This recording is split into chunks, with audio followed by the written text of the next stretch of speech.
flies before he devoured them, you know? It's like, great act. You know what's weird? Just speaking on... Oh, what's that?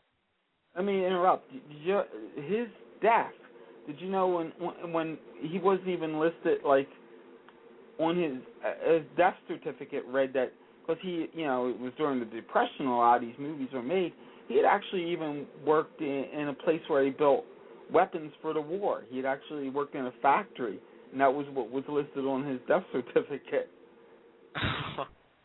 That's pretty tragic, because the guy was in so many of the great Universal horror films, you know, and I read that, I was like, my God, it's crazy, you know? Definitely. And just before we wrap up the interview here, do you have anything you'd like to go ahead and plug? Any websites or anything like that you'd like to get out there? Just my website is fine, NosferatuOrigins.com. And that's, you know, NOSFERATU, origins.com.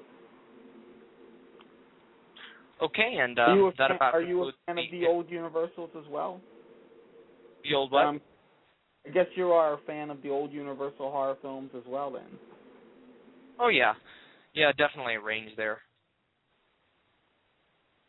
You know, Lugosi, this is something going off topic.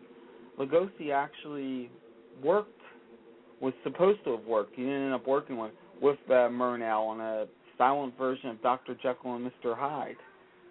And it never fell through. Because he was from Hungary originally, and he did some silent films in Germany and Hungary. Oh, okay. That's interesting. I love horror history. I can tell you do too. So it's like I'd like to write a book someday on the history of the horror film. You know. Oh yeah, that would be interesting. What do you think of all the remakes going on nowadays? I am not a big fan of some of the recent remakes as far as Halloween goes. I definitely don't think that stands up to the original. You know what I didn't like about that? I'm sorry. I agree with you. They wrecked it pretty bad. Oh, yeah. And then the other one is the Nightmare on Elm Street, definitely. How about the Wolfman? Jeez.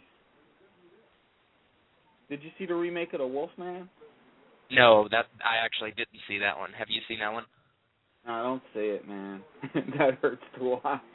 I did go see it. It's like, you know what, man? I got excited. I'm like, come on, Anthony Hopkins. You know, he doesn't do bad movies usually. This was a bad. Well, I think some of it with the remakes is, you know, I think some of it might have to do with the fact that they're a lot more concentrated in this day and age in special effects and the gore and things like that, rather than, you know, the acting and things that they did back in the old days. So just the addition of the special effects and things like that probably take away from the actual acting in the films, and that's why I think the remakes never add up to the original. I'll tell you, I have two remakes that I think in horror history are better than the original.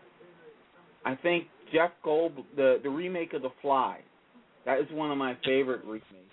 I think that is one of the most frightening films made, the new version. And I also love John Carpenter's The Thing. Oh, I like that one too. That was pretty good. Have you seen either the original or the remake of House of Wax by chance? Oh man, I watched 30. I think I saw 2 minutes of the remake of House of Wax. That was enough. I love the original. Actually, I saw both. All right, check this out. Most people think House of Wax, the original, is with Vincent Price, but there was an earlier version made with Lionel Atwill. Starred Fay Wray. See, I've seen the remake of House of Wax, but I have not seen either of those originals yet, so I'm definitely going to have to check those out, because from what I hear, the remake's nothing like the original. Was the remake any good? I only gave it a couple minutes. Did it get better? You know, it was mediocre. I mean, I personally kind of enjoyed it because of the concept, but I probably wouldn't have enjoyed it. I probably overrated it because I hadn't seen the original, and I didn't know what it should be rated up against. So it might have been a little biased that way. Check out the Vincent Price version. That's really a good flick. And it was also It was also the first big budget 3D movie done. It was yeah, I mean, it was in the 1950s, and it was actually in color as opposed to the red and blue process. It was a color 3D film. And it's even in 2D, because you aren't going to be able to see it in 3D, it's pretty amazing, you know. Oh, definitely. It's a lot like the Phantom of the Opera. Oh, okay. Yeah. Now, have you seen the remake to that? Which one? The one with Robert Englund, or the Herbert Lom, or the I've seen all the Phantom of the Opera. Just any of them. Yeah, I like the Hammer one the best. The one from the I don't remember the year, but it was in the 1950s. And the silent one I like a lot too, with Lon Chaney. But the Robert Englund one was kind of fun for what it was, you know. Yeah. And just moving, a little bit ahead, we've been talking a lot on the show about Scream 4. Have you seen any of the past 3 Scream editions? Oh, of course. I think you know what I love about Scream? Is it's like what? They take the horror film and they almost deconstruct it. You know, it's like it's a deconstruction of itself, and it's kind of really a clever concept. I think they're really interesting films for what they are.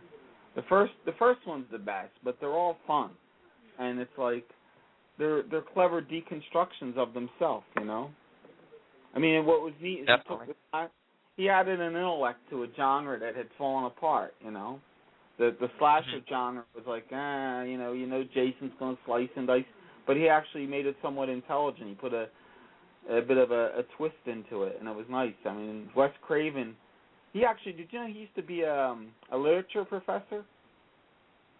I didn't. That's interesting. Yeah, he was, and I think it shows up in those films, at least the first one more than the other ones, but they were all fairly intelligently, you know, he actually came up with a clever twist on a genre that was kind of dead, you know, like, okay, you got the slasher genre, and what can you do? And he turned it on itself. He turned it inward, and it was really smart. It was a good series. What'd you think of them? Oh, I'm a big fan of the Scream. Some of my favorite movies. I think they were very innovative as far as the slasher genre goes. You know, I agree. And one question I had for you about that is, you know, it's been about 15 years since the original Scream, and it's been about, it's been over 10 years since they had Scream 3, which was the last Scream. Do you think, you know, such a gap between 3 and 4 is going to be an advantage or a disadvantage to Scream 4? It's an advantage. And you know why? It's like, look at what they did with the Batman films. I think, you know, if they follow the same character, it'll be neat to find them at a later point in their life and see what they can do as far as, because they are kind of character studies, which is unique for these types of films. So maybe they can pick up this and do something interesting with this person, you know, a psychological twist on the whole thing. That's what'll work to their advantage. And right, I agree. I'm actually looking forward to it myself, so that's cool. Same, definitely looking forward to it. And have you seen either Saw 3D or Paranormal Activity 2? I didn't see Saw. I'm not a fan of Saw. I don't know if you are or not. That's okay. But I am a fan of the paranormal films. I think what I love about those films is they are films that don't rely on special effects. They're totally character-driven pieces, and they did a really remarkable job. They are definitely cashing in on the whole reality movie docudrama kind of look, and it worked really well with those films, you know. I love how they made the villain almost like the spirit, almost this shadow. You know, it harkened back to the silent cinema. It's like you don't have to show anything in depth. You just show this creepy, shadowy image, and that's enough to scare you. You know, and they did a great job, and that was truly terrifying. And we actually had an interview with another individual the other week, and he said something. I asked him a similar